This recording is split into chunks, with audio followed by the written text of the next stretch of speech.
I was standing there with a fishing rod in my hands, 3 police cars lighting up the lake like a crime scene, when I realized this wasn't just another HOA argument anymore. This was about to destroy someone's entire little kingdom. The HOA president was screaming into her phone, pointing at me like I was a criminal, and I remember thinking, this woman has no idea what she just set in motion. By the end of that morning, her power, her reputation, and her sense of control were gone. Let me rewind a bit, because to understand how it got that far, you have to understand who I am and who she thought I was. I'm not the kind of guy who draws attention. I like quiet mornings, black coffee, and water so still you can see the sky folding into it. I moved into Silver Pine Shores because it promised exactly that. No city noise, no drama, just a stretch of lake and enough space to breathe. What most people in the neighborhood didn't know, and what I worked very hard to keep that way, was that I owned a lot more than just a house there. My grandfather bought that land back in the 60s, long before anyone slapped a fancy name on the development.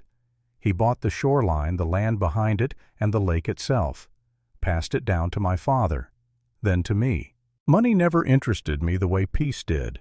I could have built a glass mansion, hosted parties, joined the HOA board. Instead, I wore old jeans, a hoodie, and a beat-up baseball cap. I skipped the mixers. I skipped the meetings. I liked being invisible. And that's exactly why Denise Carter noticed me. Denise was the HOA president, 3 terms in. Clipboard always in hand.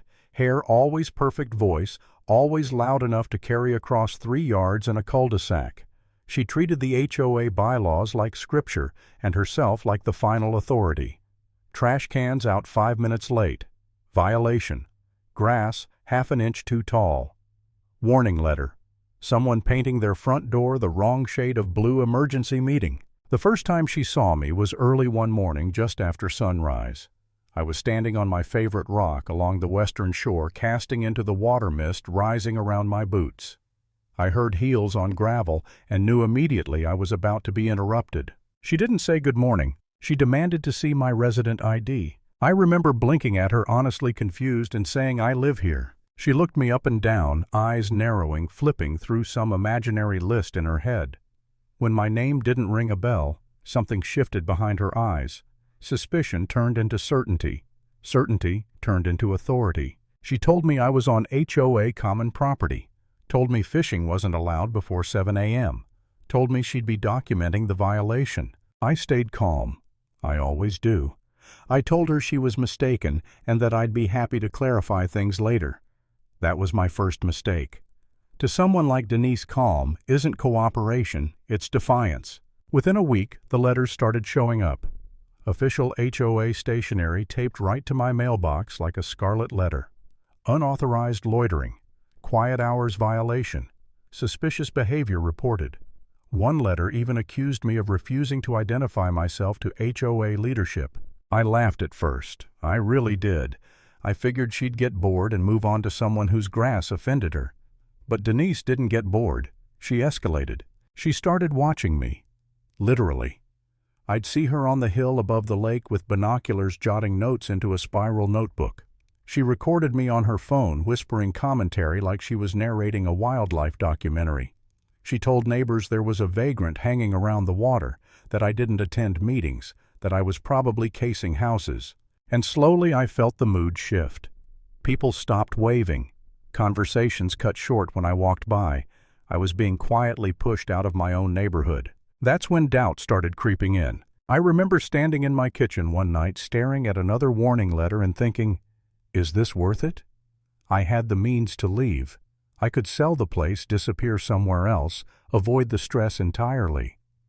For the first time, I wondered if keeping my head down had gone too far, if by staying silent, I'd let someone else decide who I was allowed to be.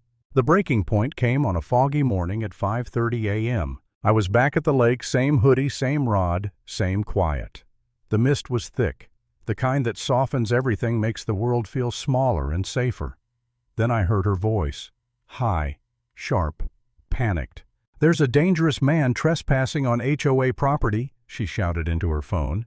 "He's been lurking here for months. I feel threatened." I almost dropped my rod laughing. She'd called 911. Minutes later, 3 police cars rolled down the gravel road lights, flashing red and blue across the water. Officers stepped out, slow hands near their holsters, eyes locked on me like I was about to pull something other than a fishing line. That was the moment I felt truly powerless. Not angry, not amused, powerless. I stood there thinking, how did it get this far? How did one woman's obsession turn me into a suspect on my own land? For a split second I wondered if I should have played along earlier, shown up to meetings, smiled, pretended. Then one of the officers froze. He stared at my face, then at his radio, then back at me. I heard him whisper, "Holy hell, it really is you."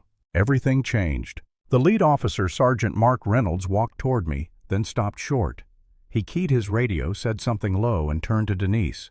"Ma'am," he asked calmly, "do you have any idea who you just called 911 on?" She launched into her speech, trespassing, vagrancy, threats, her voice shaking now, confidence cracking. I stayed quiet. Let her talk. Let her dig. Reynolds turned back to me, nodded once. That was my cue. I reached into my dry bag and pulled out the folded documents I'd carried for years without ever needing. Deeds, surveys, county plats, the original lake title signed by my grandfather. I handed them over. The officers gathered around, flipping pages, tracing boundary lines, reading dates. The air shifted. The authority in the scene moved physically away from Denise and toward me. Reynolds looked up, his expression hard. According to county records, he said Mr. Walker owns this entire shoreline, and the water, and the structure you're standing on. Denise's mouth opened, closed, opened again. That dock, he continued, was built by the HOA without permission, on private land, which means you're trespassing. Silence. Then Reynolds delivered the final blow. You also filed a false police report. The color drained from her face. The clipboard slipped from her hand and clattered onto the dock she didn't even own. He turned to me, asked if I wanted to press charges. I thought about every letter, every rumor, every morning she'd tried to ruin, and I realized jail wouldn't fix what she'd broken. So I made an offer. She would issue a public apology at the next HOA meeting. She would resign immediately, and the HOA would remove the illegal dock within 30 days at their expense. Reynolds made sure she understood the alternative. Mascara streaking, voice cracking, she agreed. That night, the HOA meeting was packed. Denise stood at the podium reading my words, admitting harassment, abuse of authority, and filing a false report. Then she resigned. No applause, no sympathy. Weeks later, an audit uncovered missing funds, fines she'd written without approval, money she'd pocketed. She was arrested during an open house right in front of potential buyers. The last time I saw her, she wouldn't meet my eyes. The lake is quiet again now. Just water, light, and space to breathe. Power doesn't always look like control. Sometimes it looks like standing your ground until the truth does the rest.